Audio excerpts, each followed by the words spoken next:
This is Sebastian. He's a great musician, just like you, but he wants to learn how to use an EQ. Let's teach him. First off, what is an EQ? EQ stands for equalizer. It's a plugin or a device that allows you to adjust different frequencies within your music. All sounds are made up of different frequencies. Let's take this yeet bell as an example.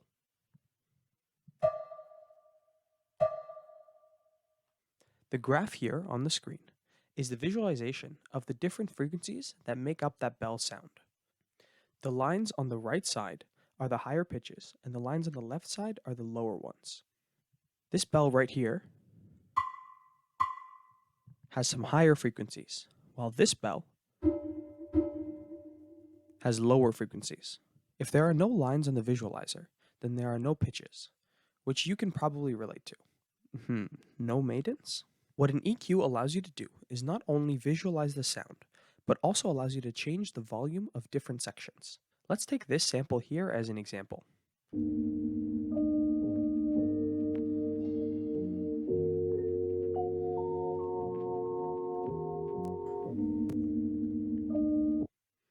Awesome. So we can see that most of the frequencies are in this middle range.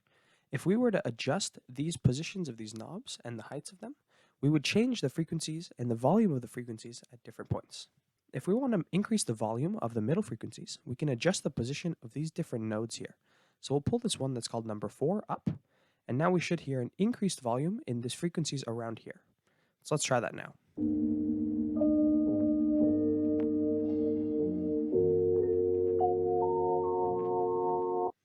So I personally think that that's a little bit annoying because the frequencies are a little bit too loud in that section. So let's instead bring this section down. So we now have a decrease in those frequencies. And let's listen to that.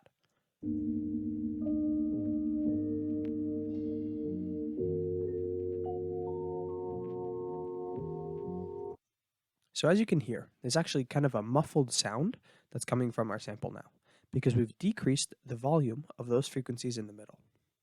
Now let's say we want to take out those frequencies entirely. What we would do is we would pull this node all the way down to the bottom. So now these frequencies around here aren't playing at all. So let's listen to that.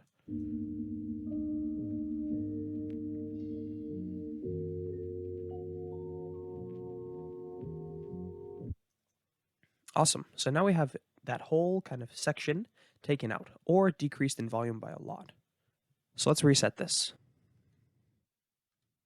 What's nice about the Fruity Parametric EQ2 is it has a visualizer, which allows you to see the frequencies, and it also has these 7 different nodes that we can adjust.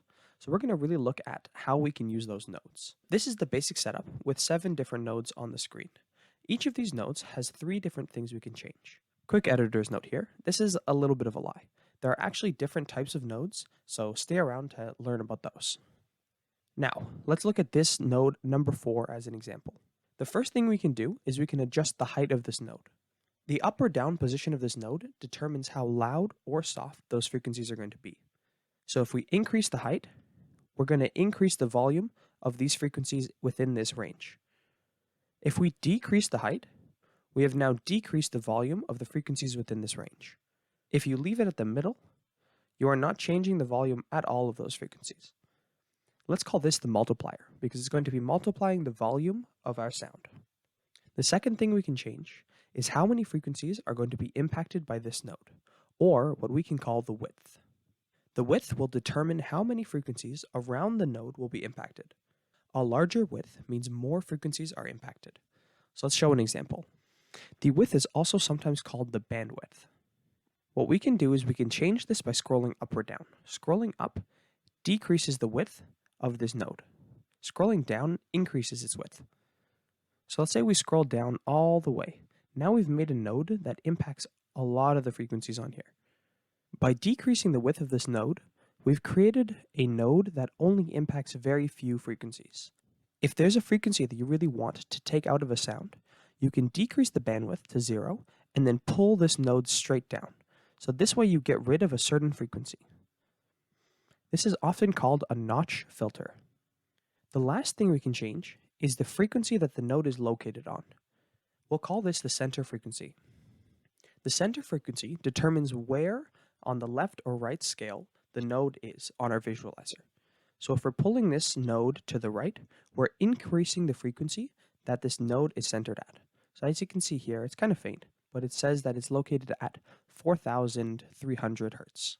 If we pull it to the left, it'll decrease, and we can decrease it all the way down to like 200 or even less.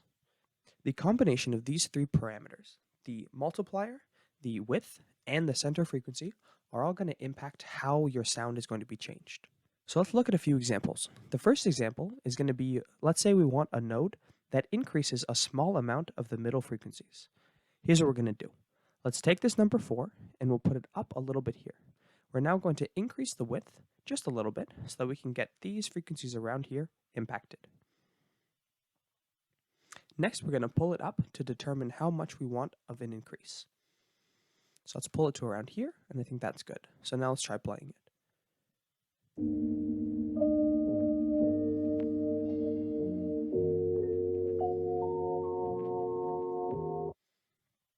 Awesome. We've made a node that's able to increase the volume of the middle frequencies of our sound.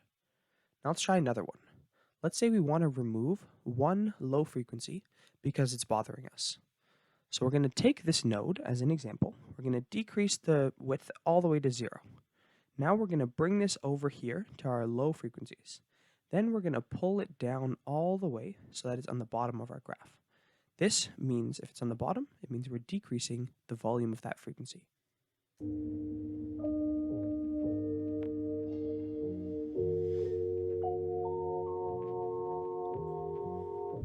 So as you can hear, that has decreased the volume of those bass frequencies. Now what we can do is we can compare this to the original sound by resetting this node. Here's how the original sounds.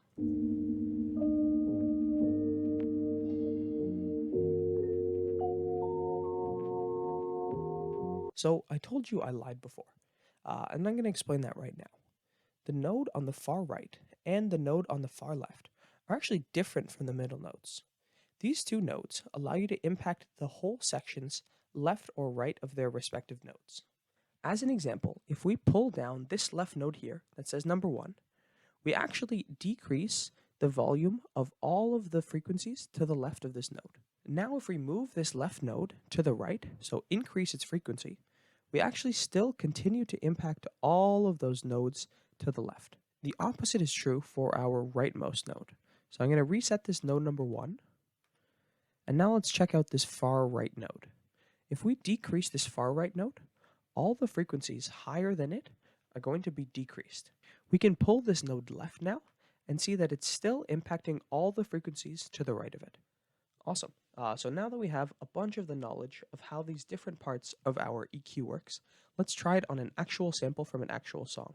So this sample here is from a song called I've Got a Run On by the Coraliers. And I really like it, so I just took a kind of a small sample from it. So now let's play around with some of our EQ techniques and do some weird things to this sample.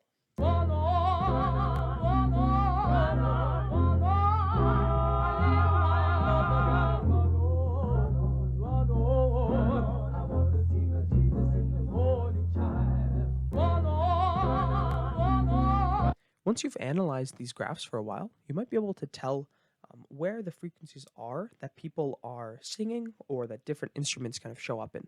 So this middle section here is where we're seeing a lot of those female vocals. And then in the bottom part here, we're seeing kind of our kicks and our bass from the song. And then in the upper part, we're hearing a lot of static. So let's try a few things. The first thing that we're going to try is we're going to actually try to decrease the static within this song. So let's say we pull down this all the way. Let's see if we can decrease the static that's showing up in the sample.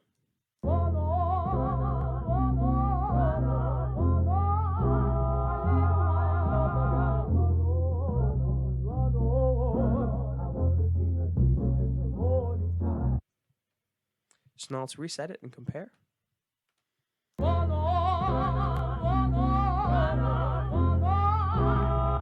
So I really think that that was pretty effective at decreasing the static. So what you can find is putting a filter on the high frequencies within your samples or within your older samples like vinyl samples and things like that can help to take out some of that unwanted static. So let's try one more thing. So we're going to actually use a different preset on our EQ and we're going to try something different now. So go here over to the section that says presets, and we're going to left click there. This is going to open up a section here that has different types of EQs. So we're going to actually go to this one, and we're going to click 20 hertz and 18 kilohertz cut. So this is basically going to decrease our number of nodes from, instead of having 7 different nodes, we're actually going to have 2. This first one is going to give us what's called a high pass filter. What basically it means is it's going to allow us to listen to all the frequencies other than the ones below it. So basically, pass means you are allowing the frequencies. So high pass means you're allowing all the higher frequencies. Then this one here is what's called a low pass filter. A low pass filter allows you to listen to the frequencies that are lower than it. So same as the high pass, except low pass. So you're passing through the low frequencies. So this one on the left side is a high pass. This one on the right side is a low pass. It might be a little bit counterintuitive, but I think you can get it after a little bit of playing around. So what these will allow you to do is change which frequencies are cut off. So if we adjust these to just the middle here, we should now only have the frequencies that are showing up in the middle. So this is really going to allow us to kind of filter out some of the lower frequencies and the higher frequencies. And what this can allow us to do is only get the vocal from the sample. So let's try this by resetting it here and actually adjusting the frequencies until we only get the vocal. So let's try it right now.